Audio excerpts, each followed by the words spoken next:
Hi, my name is Wilhan. I am 20 years old. I live in Antalya.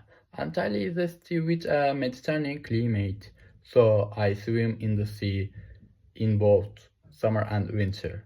I enjoy walking and running along the beach. I am a student at Akdeniz University.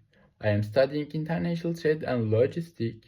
I chose international trade and logistics because I want to work for an international company. I am a honest and hardworking person. I get along well with people. My work experience, I worked in five-star hotel in Antalya. I was part of the animation team. I organized daily activities for guests.